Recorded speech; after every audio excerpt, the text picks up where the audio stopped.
bazën e kriterit licencimit, stadiumi është i licencuar për Kupat e Europës dhe një ndër kriteret e licencimit ka qenë për të informuar UEFA-n nëse do ketë stadiumi destinacion sportin apo pjesën kulturore. Praktikisht ne kemi plotësuar në bashkëpunim me Bashkinë Shkodër që stadiumi ka destinacion vetëm sportin, pjesën e ndeshjeve të vllaznisë.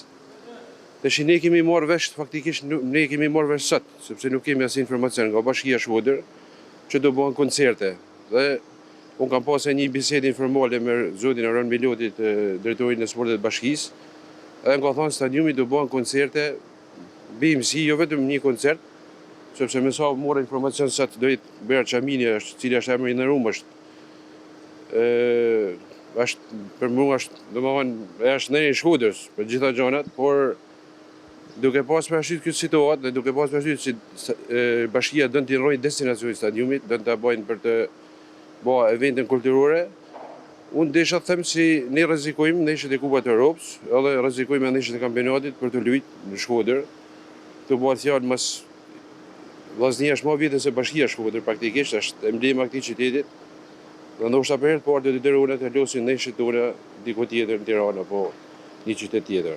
Ka një udhëzim që e penalizon vllaznin? Shiko, ne kemi një marrëveshje me Bashkinë përdorimit, e cila sigurisht se mundumi ta respektojmë sepse është një ndër kriteret e licencimit. Klubi duhet të ketë stadiumin. Kjo është shtëpia shkodranëve, shtëpia e gjithë tifozërisë, nuk është pavarësisht se vllaznia është private, por vllaznia është e gjithëve, unë jam këtu në emër të vllaznisë, nuk jam në emër private, sepse do ta kisha pas më të lehtë ndoshta mos delsha fare. Por kjo është një kostur si duhet me marrë në emër të qytetit, në emër të vllaznisë, si mendoj se ka disa segmente në Bashkinë Shkodër që ndoshta nga pjesë e ignorancës. Nuk mendoj pjesa e dashakeqësisë, nuk e besoj këtë gjë, por gjithsesi mendoj se është pjesë e ignorancës më shumë që nuk e kuptojnë dhe nuk e dinë vlerën e vllaznisë. Dhe tash nëse stadiumin do ta bëjmë tallava, nëse do ta bëjmë për të bërë këtu koncerte me udhëzim federat, do të nxjerrë edhe shkresat më vonë, tash nuk është ndoshta momenti se isha i pa përgatitur. Si disa herë është cilësuar si stadiumi nuk duhet të ndrohet destinacioni. Nëse duhet të ndrohet destinacioni, sigurisht që duhet mund me fol me federatin, me UEFA-n, sepse kanë marrë një shembull stadiumin në Albania. Stadiumi në Albania për dënit gjithëve është me barë sintetik dhe ka tjetër investim, që është me barë natyral. Do kemi probleme mjaftueshme, si po mundohemi gjithë që ta mirëmojmë stadiumin në mënyrën sa më të mirë të mundshme. Por nëse do kalojmë këtë nivel koncertesh, sigurisht që duhet plotësohet disa kritere të tjera. Kjo është edhe nuk ka si gjak këtu, kjo është në emër të vllaznisë, domethënë, edhe unë jam i surprizuar sapo ardha këtu, mora vesh se do ketë konferencë për media. Shua takua zotin Pandilaçi që është më duket drejtori i sporteve. Dhe më tha, po do bëjnë koncerte, tha, BMC, të shi nuk e di, qose jo gjykoni të arsyeshme. Nuk ka pasur konsultim para? Asnjë gjë, nuk kena asnjë informacion. Unë sapo erdha dola në punë, mora vesh, do vinë skuadra tash, që do vinë se ka orarin, se normalisht do bëhemi gati. Ne bile kishim planifikuar ndeshje me Deqiqin, me datë 21, por tash me çfarë mora informacion do shkoj me losim atje, diçka do të bëhet. Unë jam i surprizuar, pasi sa më atje nuk kam asnjë informacion.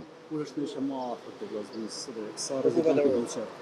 Atëherë ndeshja më afër davari ishte me datë 21 qershor. Si unë mora vesh se ditën që ishte koncerti ne kishim ndeshje miqësore, tash nuk di asun çfarë mëdhimesh do marrin VMC. Rrezikojnë, nuk luan vllaznia në Kupat e Europës nëse do bëhen koncerte në stadiumin Lore Boriçi. Kjo është e sigurt sepse kemi marrë njoftime nga federata. Unë do të nxjerrë edhe shkresat më vonë. Kam pas diskutim për fatin e keq, kjo është situata tash. Përgjegjësia e takon dikujt tjetër.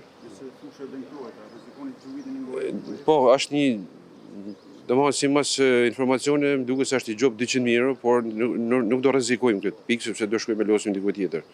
Për fatin e keq, nuk ka situatë pa precedent. Unë jam i habitur faktikisht se me shku vllaznia Shkodrës me lut stadiume të tjera. Nuk di që më thonë. Kemi 10 ditë që kemi marrë informacionin që aktiviteti dhe recitali i Bujar Xhamilit do bëhet në Shkodër dhe me kërkesën të vetë Bujar Xhamilit do të zhvillohet tek stadiumi Lore Boriçi. Me të marrë njoftimin, ne kemi lajmëruar përgjegjësin e stadiumit, kemi vënë ndjeni për këtë aktivitet. Dhe sipas bisedës me përgjegjësin e stadiumit, u njoftua që nuk kishte asnjë aktivitet sportiv të klubit sportiv Vllaznia. Pastaj me një telefonat që zhvillua me presidentin e Vllaznisë, ngriti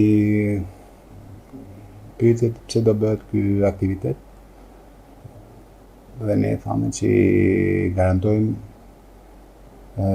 që fusha sportive, fusha e barit tek stadiumi Lori Boiçi nuk do preket.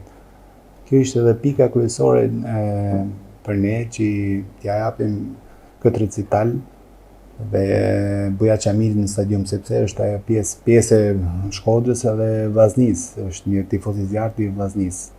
Prandaj edhe ne u mobilizuam që këtë recital ta zhvilloj tek stadiumi Lori Boiçi dhe pretendimet e Alban Xhaferit nuk janë të vërteta, sepse ne kemi njoftuar më përpara.